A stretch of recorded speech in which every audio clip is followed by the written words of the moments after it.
Sir cinema రంగంతో మీకు ఎట్లా ఏర్పడింది అసలు అనుబంధం? నేను కాలేజీ డేస్ నుంచి కూడా నాటకాలు వేసేవాడిని. గవర్నమెంట్ ఆర్ట్స్ కాలేజ్ రాజమండ్రిలో బిఎస్సి చదివాను. నేను హాస్టల్లో ఉండేవాడిని. నేను చంద్రమోహన్ కూడా అక్కడ మాకు హాస్టల్లో ఉన్నాడు. మీకు సీనియరా జూనియరా? మాకు అతను ఆల్మోస్ట్ ఈక్వల్. అతను అగ్రికల్చర్ బిఎస్సికి ప్రీ ప్రొఫెషనల్ కోర్స్ అని ఒక ఏడాది అక్కడ చదివాడు. ఆ చదవడంలో నా 3 ఇయర్స్లో ఒక ఏడాది దాంతో మిక్స్ అయింది. కాలేజీలో నాటకాలు వేయడంలో లేడీ క్యారెక్టర్ కూడా వేసాను నేను. అప్పట్లో మంచి అవార్డులు వచ్చాయి. ఆ టైంలో చంద్రమోహన్ అక్కడే ఉన్నాడు కాబట్టి పరిచయం అయ్యాడు. నువ్వు హీరోయిన్గా యాక్ట్ చేస్తేనే హీరోగా యాక్ట్ చేయాలి అంటూ సరదాగా మాట్లాడుకున్నాం. కాలేజీ హాస్టల్కి నాటకం ఏమంటే మేము ఇద్దరం వేసేవాళ్ళం. అలా అయిపోయింది. డిగ్రీ అయిపోగానే నేను మద్రాస్ వెళ్ళిపోయాను. అంటే సినిమాల్లో చేయాలనే లేకపోతే సినిమా చేయాలని, యాక్ట్ చేయాలనే లేకపోతే చేయాలని, హీరో అవ్వాలని. అంటే కాలేజీలో ఎంకరేజ్మెంట్ అలా ఉంది. బాగా డైలాగ్స్ చెప్తాడు, బాగా యాక్ట్ చేస్తున్నాడు, అతను సినిమాలో ఛాన్స్ ట్రై చేయొచ్చు, వెళ్ళండి అని అందరూ ఎంకరేజ్ చేసేటప్పుడు నిజమే అనుకుని మద్రాసులో నాకు అడ్డాల నారాయణరావు గారని పూర్వం కమెడియన్, ఆయన సమాజం అని రేలంగి పిక్చర్కి డైరెక్ట్ చేశాడు. సో డైరెక్టర్ లైన్లో కూడా ఉన్నాడు. ఆయన మాకు దూర బంధువు, తెలుసున్న వ్యక్తి, పేరు తెలుసున్న వ్యక్తి ఆయన ఒక్కడే.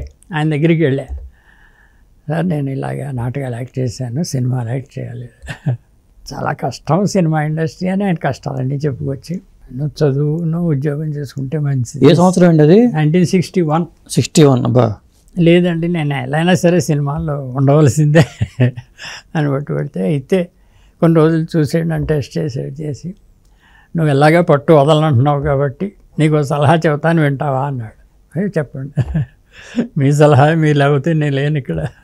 అయితే నువ్వు బిఎస్సి పాస్ అయ్యావు కాబట్టి టెక్నికల్గా ఏదైనా నేర్చుకో, కెమెరా ఎడిటింగ్ ఇలాంటి ఏదో దాంట్లో నేర్చుకుంటే నీకు లైవ్లీహుడ్ ఇబ్బంది లేకుండా ఉండదు. హీరోను సినిమా యాక్టర్ అంటే చాలా కష్టం ఇది అని అన్నీ చెప్పుకొచ్చి, సరే అయితే మీరు చెప్పినట్టే చేస్తానండి. మరి ఏ లైన్ ఇష్టాన్ని నీకు అన్నాడు. అయితే డైరెక్షన్ అన్నా. వెరీ గుడ్, బాగుంది. అప్పట్లో తాపీ చాణక్య గారు రోజులు మరవి హైదరాబాద్లో చేసి మెడ్రాసు ఓ పిక్చర్ డైరెక్ట్ చేయడానికి వచ్చాడు, వారసత్వం అని ఓ సినిమా.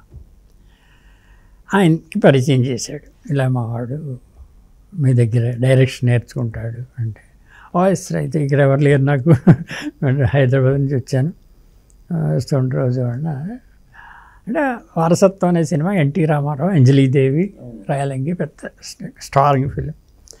ఏమి ఇచ్చేవారు కదా, జీతం లేదు, చెప్పడం కూడా ఏం లేదు, ఊరికే వాడు వెనకాల. డైరెక్టర్ ఏం చేస్తున్నాడు, కెమెరామెన్ ఏం చేస్తున్నాడు అన్నీ చూసి అండర్స్టాండ్ చేసుకోవడం. నాకు లక్కీగా ఏంటంటే అంజలీదేవి హైట్ ఉండేవాడిని. సో అంజలీదేవిని నిలబెట్టి లైటింగ్ చేయడానికి కెమెరామెన్ వాళ్ళు ఇష్టం లేక ఆవిడని కూర్చోమని నన్ను నిలబెట్టి లైటింగ్ చేసి ఫైనల్ అయ్యాక ఆవిడ పిలిచి, జనరల్గా అలాగే ఎన్టీ రామారావు పొజిషన్ ఒకళ్ళు నిలబెట్టి. ఓకే, మొదటి నుంచి అట్లా చేసేవాళ్ళ ఎవరన్నా చేయాలంటే? అంటే వాళ్ళంటే టైం వేస్ట్ అయిపోతుంది, నిలబడి ఇంతసేపు లైటింగ్ చేయాలంటే వాళ్ళకి ఇబ్బంది అని అలా చేసేవారు. అది నాకు అడ్వాంటేజ్ అయింది. సో డైరెక్టర్కి క్లోజ్ అయ్యాను బాగానే.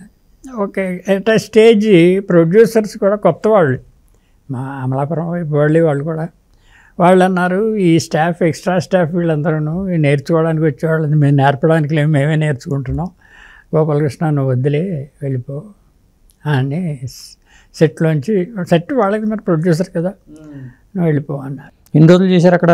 అంటే కొన్ని రోజులు చేసిన తర్వాత సరే బయటికి వెళ్ళిపోయాను. ఏం చేయాలో నాకు అర్థం అవ్వదు, ఉన్న సోర్స్ ఇది ఒకటి.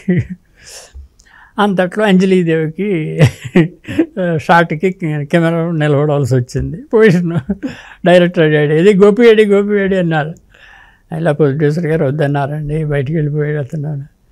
ప్రొడ్యూసర్ ఎవడు కాదనడానికి నా అసిస్టెంట్ అతను రమ్మనండి అంటే ఇంకో అసిస్టెంట్ వచ్చి, సార్ రమ్మంటున్నారు డైరెక్టర్ గారు అని చెప్పి మళ్ళీ అంజలి పొజిషన్లో నిలబడి లైటప్ చేసి ఇంకా అక్కడి నుంచి కంటిన్యూ అయిపోయింది. ప్రొడ్యూసర్ ఏమనలేదు, పిక్చర్ అయిపోయింది, అసిస్టెంట్ డైరెక్టర్గా నా పేరు వేశారు.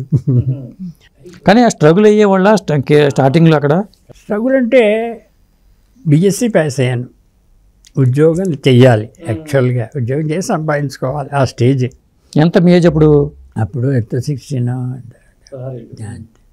సో ఏం చేయాలి, ఇక్కడ చేయాలని ఇంట్రెస్ట్, వీళ్ళు జీతం ఎవరు, ఏం చేయాలి వస్తే మనకి చదువు వచ్చింది కాబట్టి ట్యూషన్లు చదువుదామని ఒక జాబ్ వర్క్లా చేసుకుంటూ వస్తే దాంతోపాటు ఇది మెయింటైన్ అయిపోవచ్చు. అప్పట్లో ఎంత మెయింటెనెన్స్ 100 రూపాయలు ఉంటే మెడ్రాస్లో బతికేవాళ్ళం హాయిగా. సో అలా అని ట్యూషన్స్ చెప్పడం మన పుండరీకాక్ష గారు అన్నారు, వాళ్ళిద్దరికి చెప్పేవాడిని. అలాగే అమ్మాజీ కూతురు జయచిత్ర మొదలు అమ్మాజీ, జయచిత్రకి పెద్దమ్మ కొడుకు కూతురు ఉండేవారు. వాళ్ళ బాలికి ట్యూషన్ చెప్పారు. వాళ్ళ దగ్గర ట్యూషన్ చెప్పేటప్పుడు జయచిత్ర అక్కడే ఉండేది, వాళ్ళ ఇంట్లోనే ఉండేది. చిన్నపిల్ల 5 ఏళ్ళు నా దగ్గరికి వచ్చి ఇలా కూర్చుండేది, పాటలు చెబుతుంటే వింటుండే అలా కూర్చుని. అలాగా అమ్మాయితో అలాగా. అంటే ఎన్టీ రామారావు గారి ఫ్యామిలీలో ఎవరికి ట్యూషన్ చెప్పే అవకాశం రాలేదా? ఎన్టీ రామారావు గారు కలిసే అవకాశం అప్పట్లో ఎక్కడ ఆయన. మరి ఆ సినిమా చేసేటప్పుడన్నా కలవచ్చు కదా? అలాగే ట్యూషన్స్ చెప్పడంలో నాగేశ్వరరావు ఇంటికి వెళ్ళా. నాగేశ్వరరావు ఇంట్లో ట్యూషన్ చెప్పే మాస్టర్ ఒక 4 రోజులు సెలవు పెడితే, గోపాలకృష్ణ వెళ్ళి కొంచెం చెప్పు, ఈ 4 రోజులు గ్యాప్ రాకుండా వాళ్ళ ఇంటాను, ఆవిడ మా అన్నపూర్ణమ్మ గారితో చెప్తాను మీరు వస్తారని, మీరు చెప్పండి నేను వచ్చేస్తాను మళ్ళీ అని అంటే ఇప్పుడు తీసుకెళ్ళి సరే ఎవరితో ట్యూషన్. అప్పుడు నాగార్జున చెల్లి వాళ్ళు చిన్నపిల్లలు, వాళ్ళకి 20 రోజులు పాఠం చెప్పాను. ఆయన వచ్చేసాడు, ఆయన వచ్చేసాడు నేను వెళ్తున్నానంటే ఆవిడ అన్నపూర్ణమ్మ గారు 20 రోజుల్లో 200 తీసుకొచ్చి జేబులు, అప్పుడు పెద్ద అమౌంట్ అది, వద్దమ్మా మీ దగ్గరనే తీసుకొని ఆయనకి బదులు అప్లికేషన్ వచ్చాను నేను.